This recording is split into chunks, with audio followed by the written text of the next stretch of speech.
bringing him back then? Because what's your explanation? Because he believed differently than you. That's why, flat out. Now, he was wrong, but and that's fair to say. He was wrong to believe that this core with this group at this time would be good enough to do it. He was wrong. But to suggest he did it because he was, he's like happy to be a 100-point team and not worried about getting to the third round. That's not who these guys are. That's not who he is. Really? Really, Johnny? We think everyone's uber obsessed and crazy?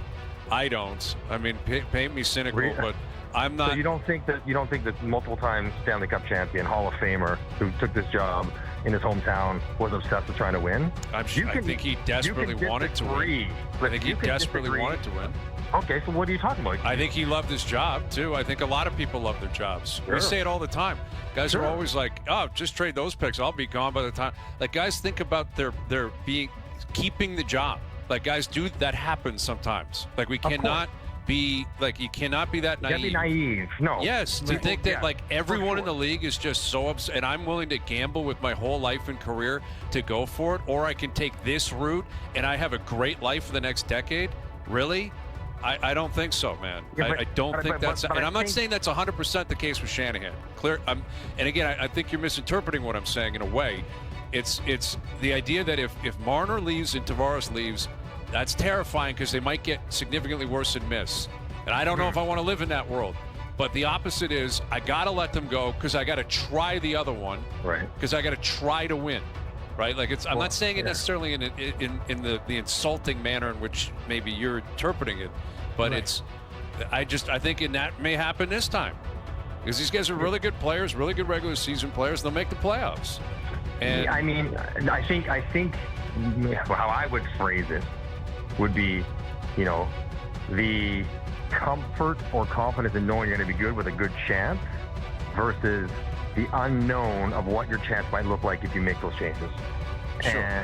That's softer language. What could be worse, though, than continuing to lose? I'll take the unknown every time after what's gone on.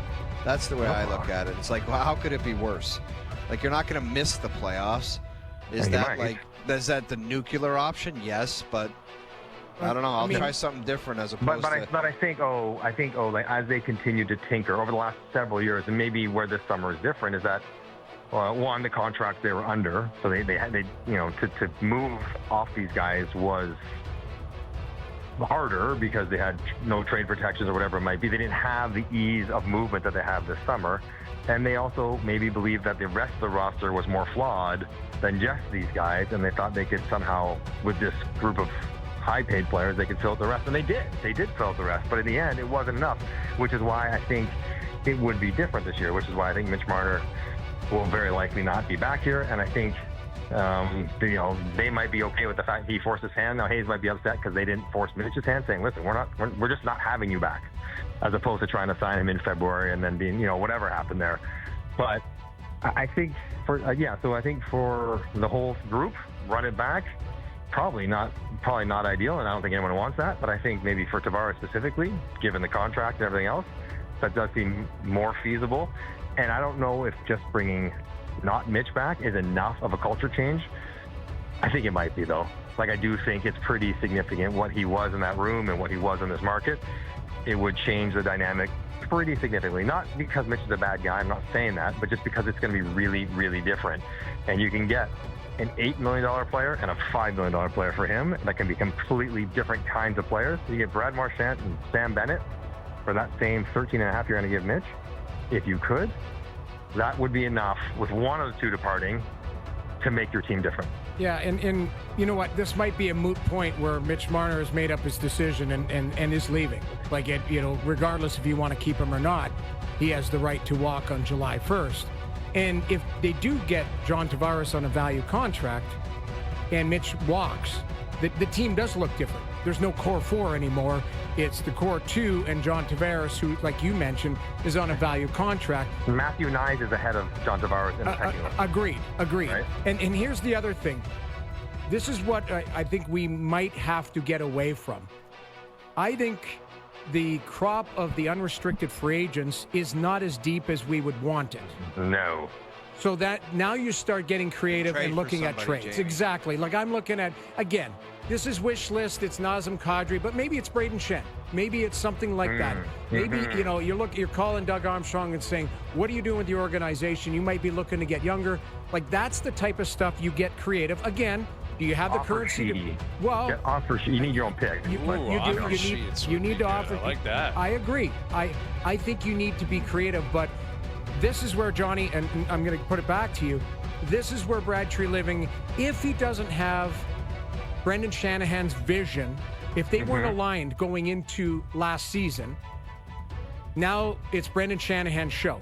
I'm sorry, it's Brad Treliving's show, and he can go, if he wanted to move off Mitch Marner last year, or if he wanted to get creative, but he couldn't do that because his hands were tied behind his back because you got to run it up the chain. If he has the keys to the kingdom, Brad Treliving will build the team that he wants. And he might have that flexibility just because Mitch Marner walks. And now you start to get creative. And that's where it'll be interesting to see what he does with all of that. Yeah, yes. I mean, and talking about, just for offer sheets, what was Dylan Holloway's contract? Is it like 2.8? 2.8. That's like a second and a third. You go find a guy like that for your second and a third, you know, you can do some things. So you're right, Noodles. If they weren't in complete alignment, and plus Tree was new enough that he's like, I guess, you know, do I know enough about this group to decide definitively that it's not a good idea? But now he knows, and now it's going to happen regardless. So, that's. I think that's the road they go down. The only other thing, guys, I want to pull you guys. Oh, you're the general manager of the Toronto Maple Leafs. Mitch Marner's like, I'm not signing back, but I want to sign and trade. You get me 8 years, you trade me to Utah, and you get a third rounder. Like, what is the return for a sign and trade? Like a third rounder or prospect? Like nothing really great. Do you do that? No, you do that for him? Well, no, I would do it because you know what? Why let's not just take get anything you can get? Let's get creative. What if that trade is to Vegas and Vegas has to dump salary? Well, for Mark Stone. Exactly, like you start looking at exactly. So it's not just a seventh rounder or Joe from the Bridge jokes. It's a 12th rounder. It's you got to take some salary, but that might be a good $5 million player that you could bring back. Like something like that, as you talk about. You get William Karlsson out of Vegas for $5 million, who is a really good player. That's what I'm talking about. I'm saying you start to get creative and go, you want this player? I'll give him 8 years at whatever you're willing to pay, but I want that player in return because you're going to have to dump out. You're throwing guys overboard anyway. Right. That's where you get creative. See, guys, it's all about creativity. It's just not about yelling. It's not like the Oranges situation in Whitby where you just have to be a jerk. We're talking this thing through. I like it. I think we've established a lot. Communication is key. That's why it's a good relationship, guys. Yes. That's why it works. Yes. That's exactly right. Everything's about communication. That's the business we're in. And I think we've accomplished that this hour. I love it.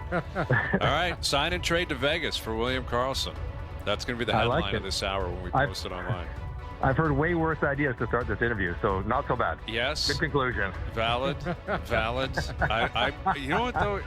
Truthfully, I wonder if Vegas would also look at Mitch, and any player for that matter, not just Marner, and say, we're Vegas. We don't really need to give you an 8th year.